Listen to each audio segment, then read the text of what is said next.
Gaël, je faisais allusion à cette 15e présence. Bon, tu as annoncé ta tournée d'adieu. Tu es à Montréal depuis déjà quelques jours. Est-ce que c'est à la hauteur de tes attentes pour un dernier passage en tant que tennisman professionnel? Sublime, vraiment sublime. À chaque fois, Montréal, c'est un endroit spécial. C'est un endroit spécial pour plein de raisons. Et une des raisons, c'est, je dis, tous mes formateurs, et ils sont ici, on va dire tous ceux qui m'ont formé, tous ceux grâce à qui je peux être ici, jouer au tennis. Voilà, maintenant ils sont à la tête, on va dire, du tennis canadien et je leur dois énormément. Donc de revenir une dernière fois, de jouer ici, c'est juste quelque chose de spécial, de magique pour moi. Tu mentionnais, je pense que tu fais référence entre autres à Louis Borfiga, Guillaume Marx, là, des vieux compagnons, Nicolas et Perrotte, lui, effectivement, des vieux compagnons de route. On le disait, Montréal, c'est un peu comme une deuxième maison. En fait, nous, on se sent comme ça en t'accueillant ici. Je pense qu'on a tous un ou deux ou trois ou quatre souvenirs de Gaël Monfils à Montréal, mais si tu avais en nommé un en particulier, toi, qui te ramène vraiment là, au contact que tu as avec les Montréalais, ce serait quoi? La question, c'est depuis hier. Hier, je m'entraînais en plus sur le terrain, mais forcément le match contre Kei Nishikori. Incroyable. Avec Gabriel Diallo, on s'entraînait hier et oui, ce match-là était incroyable. Mais tu vois, j'ai un match aussi contre Gilles Muller, j'ai contre Crécy, j'ai forcément pas mal des gros matchs contre Bautista. J'ai plein de souvenirs. J'ai joué Marat aussi quand j'étais beaucoup plus jeune, Marat Safin. J'ai mon match contre Ferrero aussi à Montréal. Non, j'ai traversé, on va dire, pas mal d'époques, mais j'ai même, tu sais, mon quart de finale où je perds sur Novak, j'avais bien aimé ce match-là, c'était sympa. Donc, Parce que tu nous as éblouis avec des coups extraordinaires. Mais moi, si on revient juste sur Nishikori un instant, parce que dans mes 24 ans, avoir des matchs, moi, c'est dans mon top 5 probablement de moments. Gaël, tu perdais 6-2 au bris d'égalité de la troisième manche et tu as sorti des coups de canon incroyables pour finalement repartir avec la victoire, avec l'énergie de la foule. Comment tu fais pour te nourrir de cette foule comme ça? Puis est-ce que les coups que tu fais, qui sont complètement spectaculaires, tu es le seul à les faire sur le circuit, est-ce que tu y penses d'avance ou c'est vraiment dans l'esprit du moment où tout d'un coup, ça devient que tu fais un saut puis un coup de canon qui bat les records de vitesse? Non, je pense que c'est naturel. Hein. Rien que d'y penser, je pense que on perd du temps, mais c'est vraiment tout est naturel. Et ce match-là,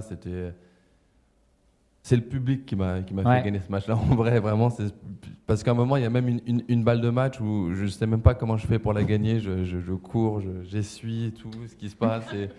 Et finalement, je finis par un coup de canon de revers Londeline. Et honnêtement, l'énergie du public, c'est vraiment la deuxième personne, on va dire, qui est avec moi, qui me pousse à me dépasser, quoi. Je suis curieuse de t'entendre sur le fait que, c'est l'automne dernier là, que tu as annoncé que tu allais tirer ta révérence finalement à la fin de la saison 2026. C'est comment de retourner justement dans des endroits en sachant que c'est la dernière fois, puis à quel point cette perspective-là, elle est différente? C'est beaucoup plus dur que je le pensais, vraiment beaucoup plus dur. Mais ce qui est bien, c'est que c'est une nouvelle expérience. On va dire la vie nous donne beaucoup d'expérience. On arrive sur le circuit, c'est une expérience. D'avoir des années de circuit, c'est d'expérience. Et là, de vivre une dernière année, c'est une expérience aussi. C'est des choses que je vais grandir, que je vais apprendre, gérer la gestion d'émotions. Il y a énormément d'émotions parce que à la fois on est content, on est ému, on n'a pas envie de partir. Mais on sait qu'on va devoir partir. On est moins performant, il faut quand même le dire, on est quand même moins performant. Donc il faut arriver à gérer tout ça. Et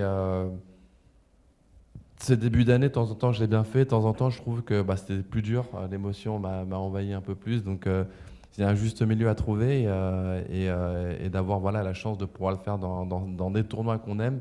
C'est plus dur, mais c'est encore une expérience pour on va dire, s'enrichir et être encore plus fort, je pense, pour l'après, quoi. La bonne nouvelle, c'est peut-être qu'on va te revoir comme époux aussi. En fait, on va t'accueillir à bras ouverts si tu veux venir l'an prochain avec ton épouse qui va, qui sait, peut-être aussi gagner le tournoi. Tu as traversé les époques un peu. Tu as joué contre les Agassi de ce monde, les Fabrice Santoro, les Todd Martin.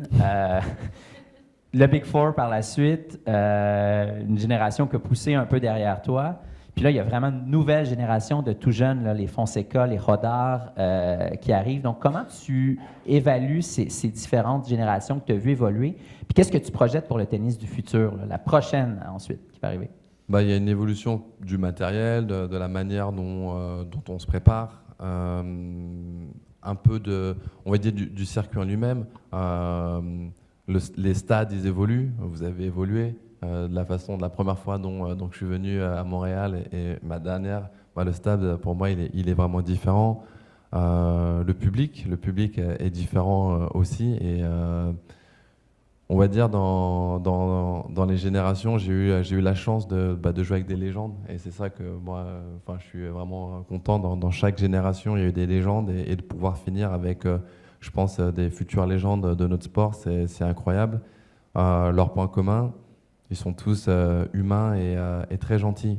Quand on les connaît, forcément, c'est des personnes simples, ouvertes d'esprit et vraiment très gentilles, pas des légendes qui peuvent pas parler au public, pas communiquer, voilà, ils sont tous dans le partage. Et ça, pour moi, je trouve que c'est vraiment le point commun, on va dire, des 3-4 générations avec qui j'ai pu échanger, on va dire, sur le terrain. Gaël, je pense que la foule québécoise te retourne le compliment. C'est pleinement réciproque. Merci encore pour cette présence ce matin. Merci beaucoup. Et profite de chaque moment. Merci beaucoup. À bientôt. Merci.